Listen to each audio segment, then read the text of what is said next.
Welcome to Here and Now. I'm Steve James. This is another episode in our series on violence in America. We have for you an excerpt from a presentation made by Dr. Sheldon Solomon at the Left Forum at Pace University in New York in June of 2013. Sheldon Solomon, PhD, is professor of psychology and interdisciplinary studies at Skidmore College. His current research in experimental social psychology is primarily concerned with the psychological functions of self-esteem and the effects of specific political and economic institutions on mental health. He is one of the foremost authorities on terror management theory, a means of examining human response to mortality anxiety. He has published over 100 social psychology papers and is co-author of In the Wake of 9/11, The Psychology of Terror. Here is Dr. Solomon at Pace University. Becker was fundamentally preoccupied with the motivational underpinnings of human behavior. In fact, the first or second sentence of the book, The Birth and Death of Meaning, is why do people do what they do? And I like that question. Why do people do what they do? I suspect all of us ask that, not only of others, but of ourselves from time to time. And what Becker does is to say, all right, if we're going to get at that question, then we've got to be dialectical, and we've got to ask two questions simultaneously. One question is, what is it that human beings have in common with all other forms of life? And the other is, how are we uniquely and distinctly different? To tackle those questions, he goes with Darwin, which is a name that I suspect you're all familiar with. And what he does is to say, look, let us start with the relatively uncontroversial Darwinian assumption that human beings share with all forms of life a biological predisposition towards survival, not only in the service of self-preservation, but also reproduction, which is just a turgid way of saying that living things like to stay alive. Darwin called that the struggle for survival. And I don't want to get hung up today, but head shakes if that's an okay place to start. In New York, it's an okay place to start. I was in Nebraska a few weeks ago, and I never got past that sentence. But no, it's true. All right, but all right, living things like to stay alive, and that's what we share in common with all other forms of life. On the other hand, Darwin was very much aware that there's a lot of different ways over billions of years that different life forms have accomplished that most arduous task of persisting over time. And you're all very familiar with any number of particular examples. And so you have the giraffe with the long neck that supposedly fosters reaching food. That turns out not to be the case, but let's talk about that another time. You have the cactus with thorns. Besides the fact that it has the capacity to store water, you've got the skunk that stinks and the eagle with the great eyesight. And so then the question that Darwin mused about was, well, what about people? And Darwin pointed out that we're kind of an unusual species because from a purely physical point of view, human beings are not overly imposing. We're not all that large. We're not all that fast. Our eyesight's not great. Our sense of smell even worse. We don't have sharp teeth or claws. And so why is it that we're here at all? Let's note, as any anthropologist would tell us, that we do have a few good things going for us physically: upright bipedalism, the opposable thumb, stereoscopic binocular vision, all very, very good. But on top of those things, Darwin noticed, and Becker asks us to reflect on, are two ideas. One is that we're a very social or gregarious form of life, and the other is that we're spectacularly intelligent. And so, although none of us could survive alone on the basis of our physical, or for that matter, our cognitive capabilities, together we can cooperate in the service of constructing and maintaining a host of elaborate institutions that facilitate our collective survival. But on top of that, we are super, super bright. And let's stipulate that intelligence vastly overrated. Other creatures are plenty smart. So is the Unabomber. And I think intelligence needs to be supplemented and complemented by other kinds of moral sensitivities. But when Becker talks about intelligence, he means it in a very particular way, following one of his intellectual forebears, one of Freud's boys, Otto Rank, and that is by virtue of our capacity to think abstractly and symbolically. Only human beings, as far as we can tell, can imagine something that doesn't yet exist and then have the audacity to transform those dreams into reality. I like how Rank puts it. He says, only humans make the unreal real. And I hope it's obvious why this is so profoundly adaptive. All other creatures have to accept the world in the form in which they encounter it. Human beings, to borrow a phrase from Nancy Reagan, could just say no to reality. If we don't like the world as it is, we can think of how we might want it to be and alter it accordingly. And this is, of course, very, very, very useful. All right, so Becker says, all right, let's hold that thought, but dwell for a moment on the fact that we are a spectacularly intelligent form of life. And what Becker does in the Denial of Death book is to then make use of Kierkegaard's ideas. Darwin's 1865 or so, Kierkegaard 1840s. Way ahead, Kierkegaard invented existential psychology. Maybe, it took 50 or 100 years for the psychologists to catch up. Kierkegaard said, hey, we're so intelligent that we actually realize that we exist. And I always play around at Skidmore. It's all undergraduates. So I say to the undergrads, I'm like, who is willing to admit that you're aware of the fact that you sit here listening to me or pretending to do so? And I can begrudgingly get most of the folks to admit that they're here. And Kierkegaard's point, and I think this is important, is that it takes a ridiculously sophisticated cognitive apparatus to, in his terms, render yourself the object of your own subjective inquiry. In other words, a rose bush is here but doesn't necessarily know it. An armadillo is here but doesn't necessarily know it. Not going to argue with you about whether your dog knows that it's here. All I need you to do is to grant that you're here and that you know it. Today they call that self-consciousness or self-awareness. I don't think it matters much what we call it.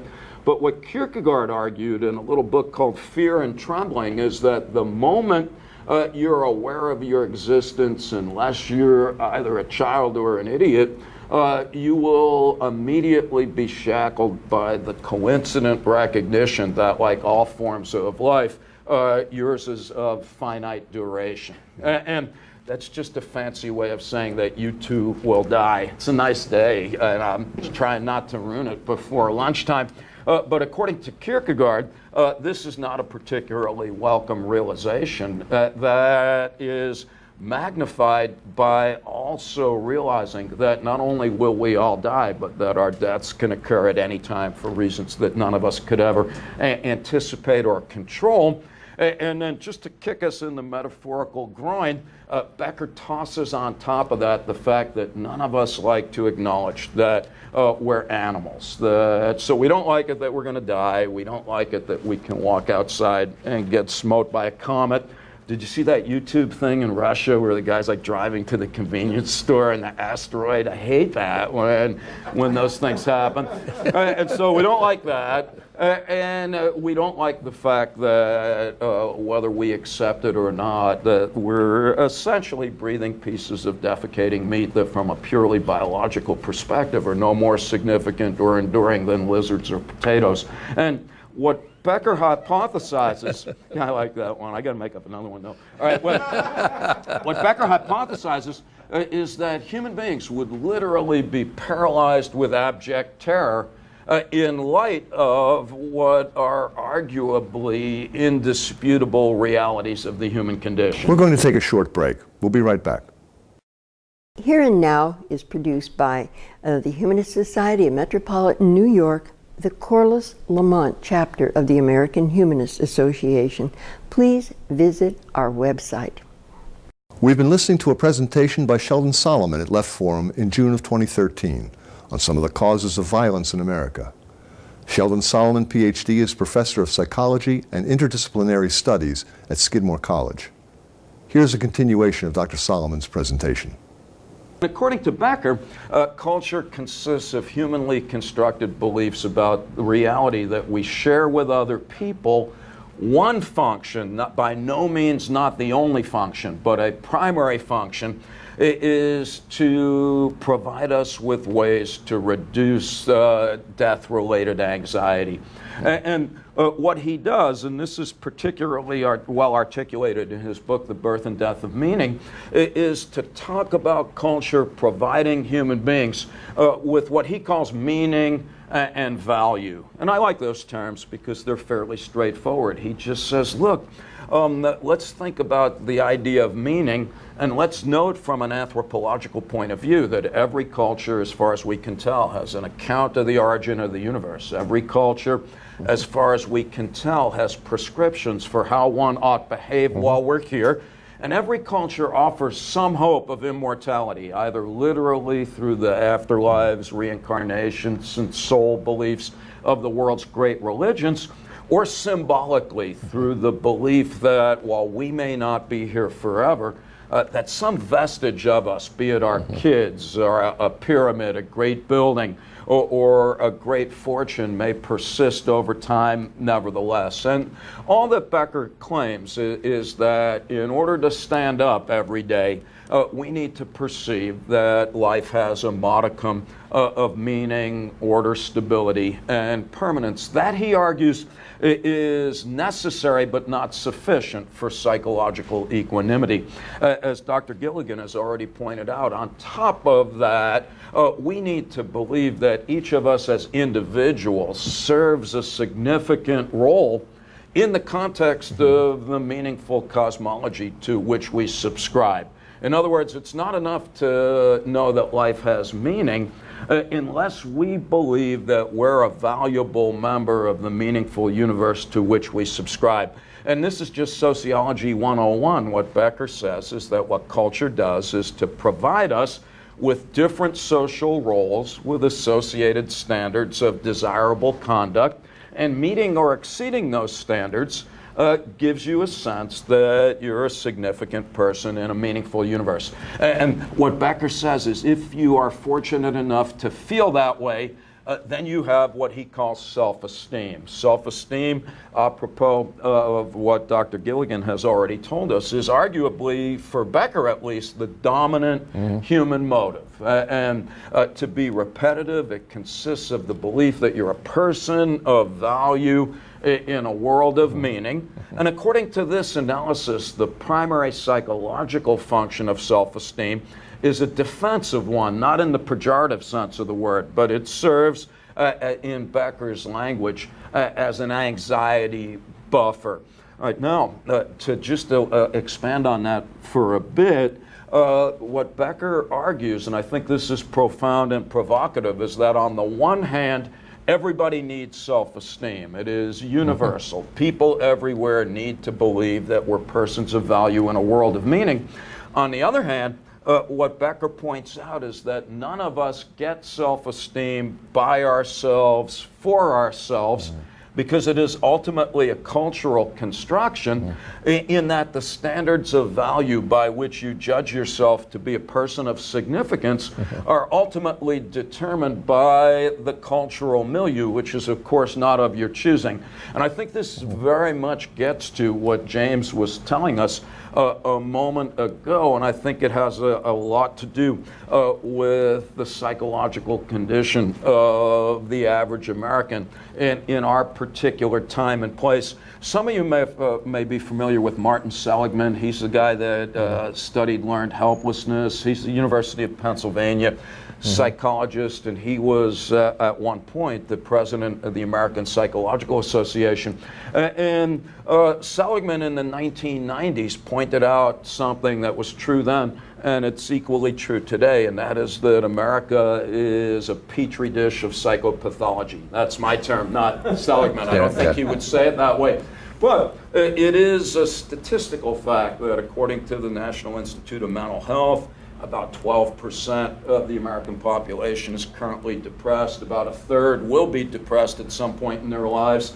Another third are addicted to drugs and alcohol. The remaining third are watching television to see who could drink the most yak urine on Fear Factor, or they're over at Walmart trying to save a dime on a chainsaw and a lemon. And the point that Seligman made, and Becker makes this point also, but I think that it's nice that it comes from somebody outside this particular intellectual circle, is that whenever you have wholesale psychological discombobulation in a population, maybe we should look at the standards of value that our children are taught are required in order to feel good about themselves, to determine whether or not they're realistically attainable by the average individual. And what Seligman pointed out, again, I think this was true in the 1990s and it's true today, and we can think about this very quickly just in terms of gender differences, although there's overlap here, but as a grotesque overgeneralization, what Seligman pointed out is that for a male in our culture, unless your penis is bigger than a redwood tree, then we judge you in proportion to the number of zeros in your bank account.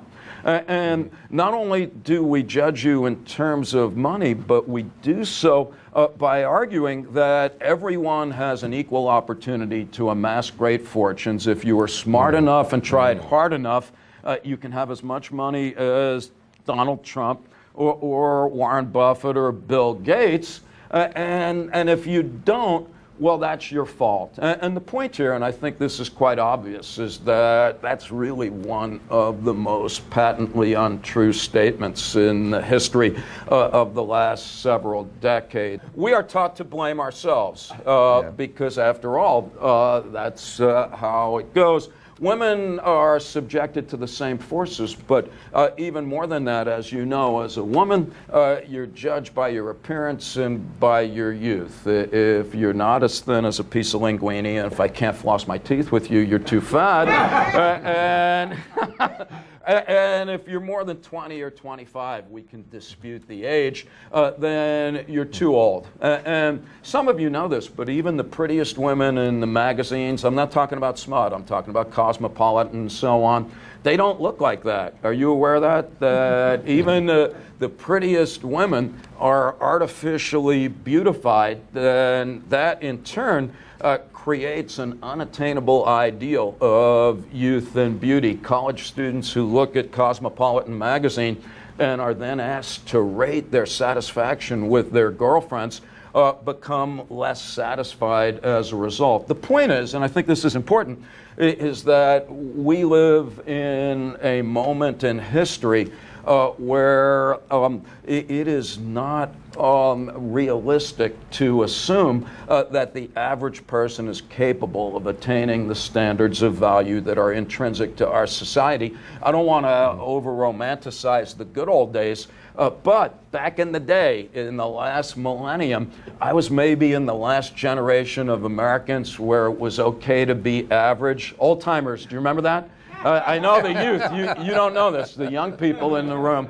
But the average person is, after all, average. It's painful right now to be a college professor. If you give a C, it's really like you're tearing off a student's head and shitting down their neck.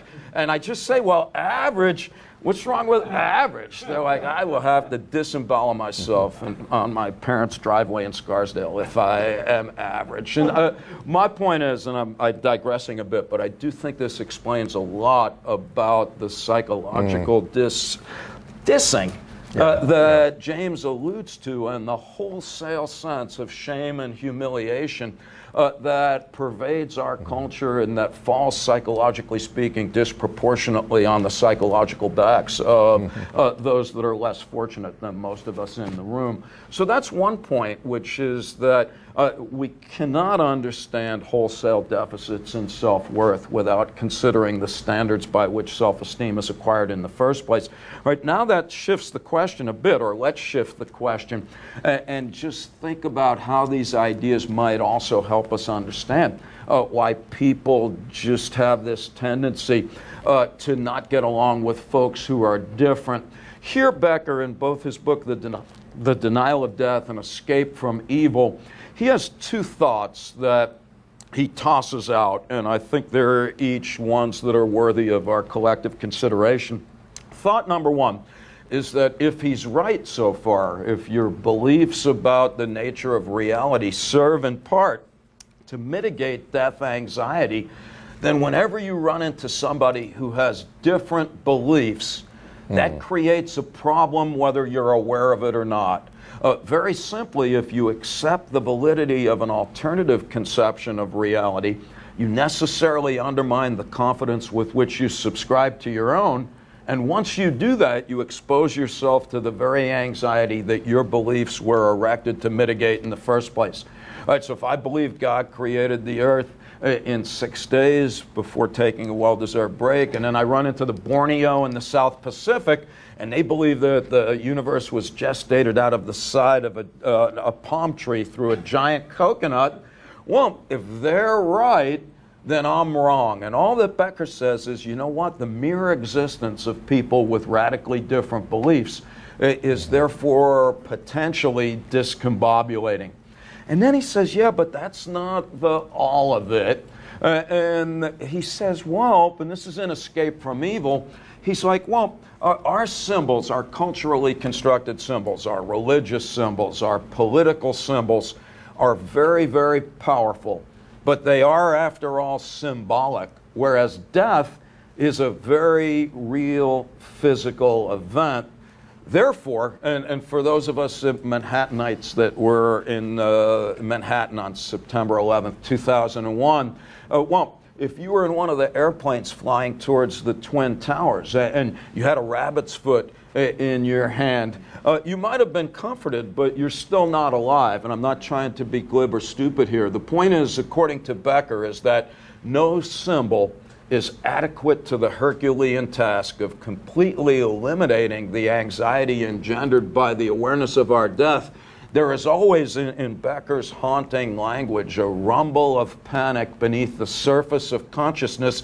Our turgid term for that is residual death anxiety, which in psychodynamic terms is repressed and then projected onto other groups of humans that we declare the all-encompassing repositories of evil, the eradication of which would make Earth as it is purported to be in heaven. And of course, this is the familiar notion of the scapegoat. According to Becker, there'll always be lingering death anxiety that will be psychologically unbearable, and we need some way both to dispose of that anxiety, psychologically speaking, and we also need, in Otto Rank's terms, a way to concretize what is otherwise abstract. In other words, we need to project that anxiety onto some tangible form, generally another group of individuals that we then react to in unfortunate ways. And here what Becker does is to borrow from two of my favorite sociologists, Peter Berger and Thomas Luckman, from a book called The Social Construction of Reality, where he just talks about, well, what are the different ways that we respond either to folks who are different or those that we have declared to be different. And that is, in fact, the first psychological line of defense when we encounter somebody who's different, is to belittle, derogate, or demean them. And so, of course, I believe God created the earth in 6 days. Those people in the South Pacific believe that the world was created out of a coconut.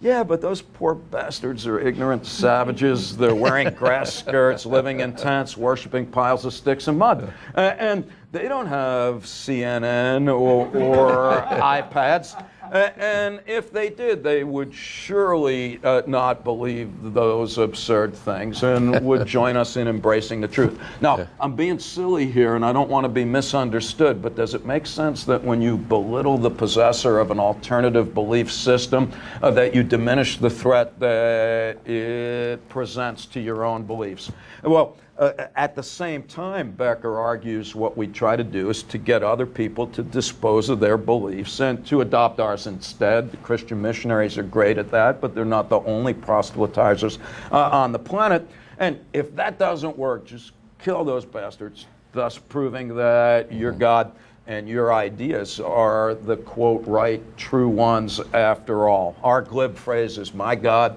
is better than your God, and we will kick your ass to prove it. And the point that Becker makes, and I think it's important that we don't be overly simple-minded here, is that we cannot understand protracted prejudice and violence without ascribing some of it to humankind's unwillingness to accept the existence of alternative death-denying illusions. All right, let's not be simpletons, however. There's a lot of different reasons for violence, and some of them are geographical and material. Like if I knew where Afghanistan was on a map, geographers assure me that there's been trouble there for literally hundreds of years because it's an important trade route. And I'm going to take their word for it.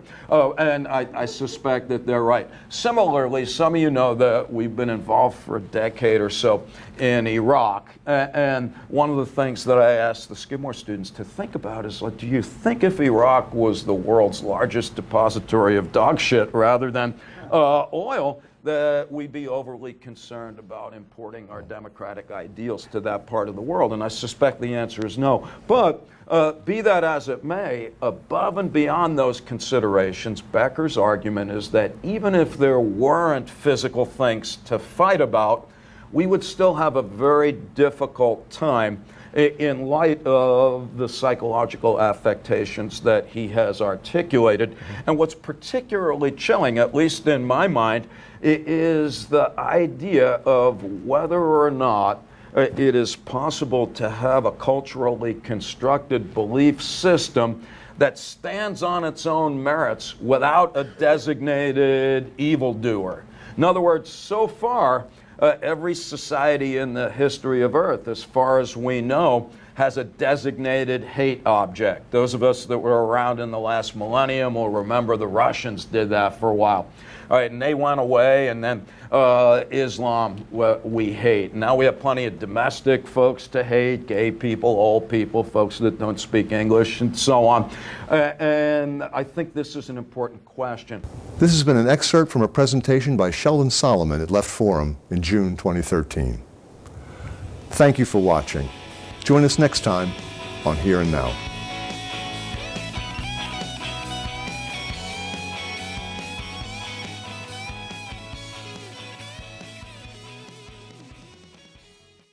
Thank you for watching Here and Now. I'm Beth Lamont. Please join us next time here on MNN or visit us online and on Facebook.